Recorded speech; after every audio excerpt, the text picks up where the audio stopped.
Tenderay Beef, no other beef so fresh can be so tender, presents Hearts in Harmony, transcribed. K is for Kroger, C is for cut, B is for beef. KCB means Kroger cut beef, and Kroger cut beef means more meat for your money. That's right, ladies. Kroger cut beef gives you more meat, less waste. You see, before the meat is weighed and priced, the Kroger method of cutting beef removes excess bone, excess waste, and stringy ends. Yes, that's before the meat is weighed and priced. And that's why Kroger cut beef gives you more meat for your money. It's top U.S. government grades of beef, meat that's tender, juicy, rich red, and marbled with just the right amount of flavory fat. Yes, it's a better value in top-grade beef. Now, for example, let's take a Kroger cut sirloin steak. Before the steak is weighed and priced, the Kroger method of cutting beef removes the stringy end, excess waste, and excess bone. So you get a better value because you don't pay steak price for stringy meat, excess bone, or waste. But whether you buy a steak or a roast, you receive more meat, less waste. That's at your Kroger store. Visit your neighborhood Kroger store soon. Make it a rule to buy Kroger cut beef and get more meat for your money. And now, Hearts in Harmony. Penny was well on the road to recovery.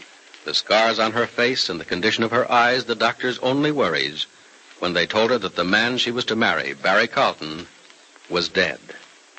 The shock produced a complete collapse. Knowing now that Barry is dead, Penny no longer wants to live. At Penny's home in Rossville for a brief but needed rest, Penny's mother, Grace, talks to Jed, Penny's invalid foster father. Grace says, "Of course, Dr. Weston doesn't say it's hopeless, but it isn't medicine or anything a doctor can do that'll help Penny now, Jed. It's up to her all the way." Yes. I understand that, Grace. The boy's untimely passing has broken her heart. Oh, well, Dr. Weston feels that if Penny's attitude doesn't change, she'll die, Jed. Well, I'm sorry to say that doctor knows what he's talking about, too. What did Penny say when you talked to her? Very little. Just about half listening to you, eh? That much. Mm-hmm.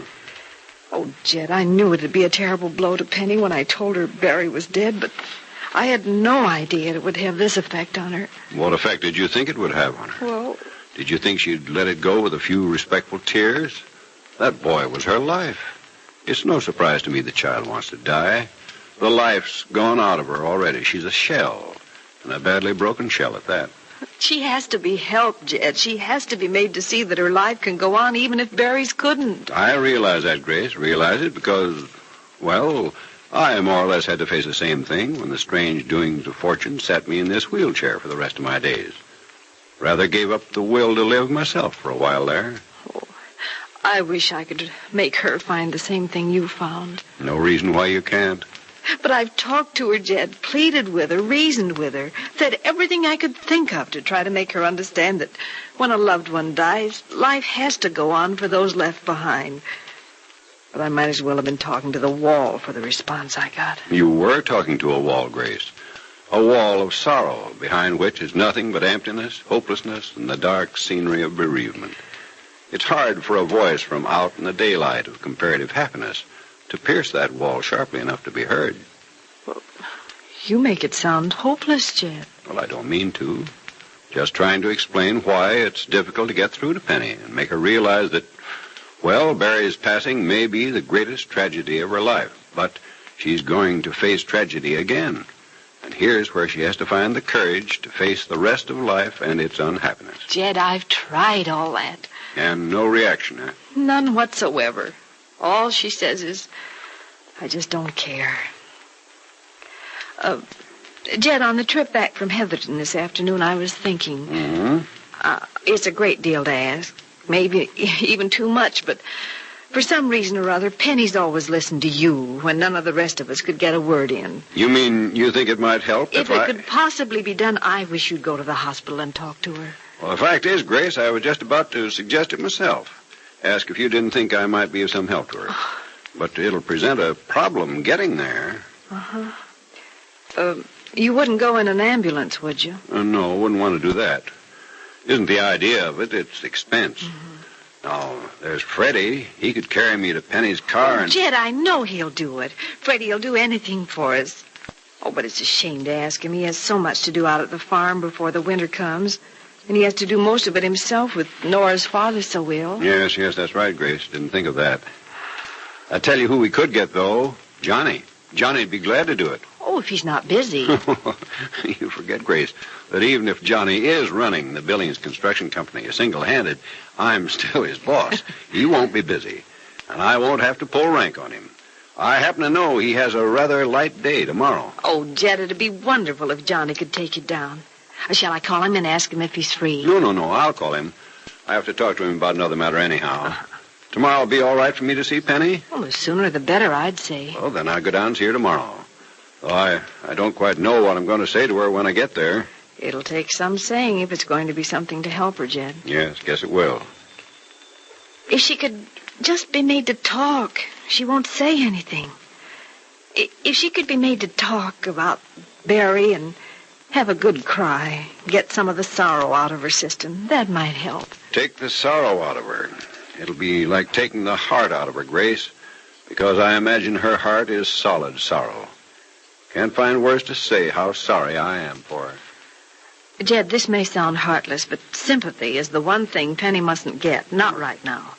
Certainly we all feel sorry for her, but she needs words of encouragement, not I sorrow. realize that, Grace, and I don't intend to go down there and give her a shoulder to cry on. It's some sort of spiritual help she needs. The prescription calls for the right words and the right thoughts at the right time. And I'm just hoping that I have them when the time comes. Come in. Good afternoon, Miss Gibbs. Hello, Dr. Evans.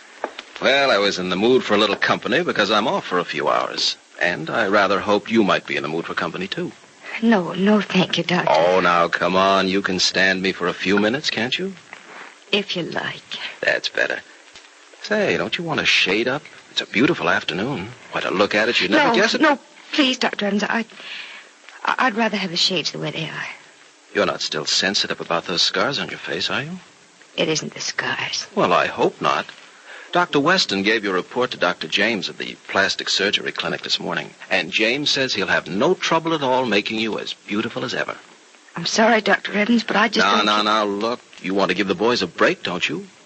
I'm speaking not only for myself, but for all the men in the world, when I say you have to be as beautiful as ever again. Well, if not, what are we going to admire? I'm sure I don't know. I'm sorry. No, I'm sorry. But look, Miss Gibbs, I'm going to call you Penny if it's all right with you. No, I'm going to call you Penny even if it isn't all right. It's quite all right. Good. Penny, I didn't really come to see you because I don't have anything to do for a while. I've plenty to do. But one of the things on my schedule is a little talk with you. Dr. Evans, you should know that talking isn't going to do any good. Talking can work wonders sometimes, if it's subtle enough. But I've never tried to be subtle with you. I've tried to be, well, not only a doctor, but a friend, too. I've always been honest with you about everything. You weren't honest with me about Barry. He's been dead for days and you never told me. You were in no shape to be told. And I wasn't dishonest about him. I just didn't tell you anything at all about him. Penny, listen to me. You're slowly killing yourself being this way. It's as if little by little, drop by drop, you were absorbing a deadly poison. Now you have to stop or you will be on our list of casualties too. Maybe that's where I want to be. You? Young, beautiful, with a whole life ahead of you? You want to die? Why shouldn't I die? For a lot of reasons. The main one being you didn't. I wish I had. Penny, you have to stop saying that. I won't stop thinking it. I ought to die. I'm not very much alive right now. No, you're certainly not. That was a rather senseless thought under the circumstances. But Penny, listen. This wouldn't affect you so if you'd seen enough of death to know it's a natural and to be expected thing. We're born to live, but we die in due time, all of us. There's no escaping it. There was no reason for Barry to die. There was Let me no finish. reason. Look, I hate to have you go on, believe me. It's useless. All right, it's useless then, but let me leave you with something to think about. Of course it was tragic for him to die. I've seen a lot of death, but his touched even me. Perhaps because I knew it would mean so much to you. It meant my life to me, Dr. Evans. Because he was my life. Let me finish, please. All right. Penny, a doctor lives with illness, with people who are broken in spirit, in mind, and in body. A doctor lives with death. Death that is merciful. Death that is tragic and untimely. Death that sometimes seems unnecessary. It wasn't at all Penny, necessary. Penny, there's a ward in this hospital where babies are born, where life begins, where a human being takes a first breath instead of a last, where a person starts out on the adventure called life. I know that. Then don't you realize something? Life is a cycle. We live that cycle, all of us. But we don't all live it at the same time. Some of us die as others are born. Some come to the end when others are just beginning. Well, I want it to end. You For mustn't me. keep saying that, Penny. There's always life, whether it's life that has just begun in a newborn baby, or life that goes on for those of us whom destiny has allowed more years than we expect or want. Your life has to go on, Penny, because it was Barry's life that stopped, not yours. Dr. Evans, you seem to think it's just a matter of saying that life has to go on, don't you? No, it isn't that simple. It's true, there's always life. But there's always a meaning for every life. And now my life has no meaning. So, where there's no meaning, there's no reason for life. And life without reason is no life at all. So Penny Gibbs has lost all desire to recover from her injuries and all will to live. And no one, it seems, can convince her that there is any reason to go on living. Be sure to listen to the next dramatic episode of Hearts in Harmony. KCB. KCB. KCB means Kroger cut beef, and Kroger cut beef means more meat for your money.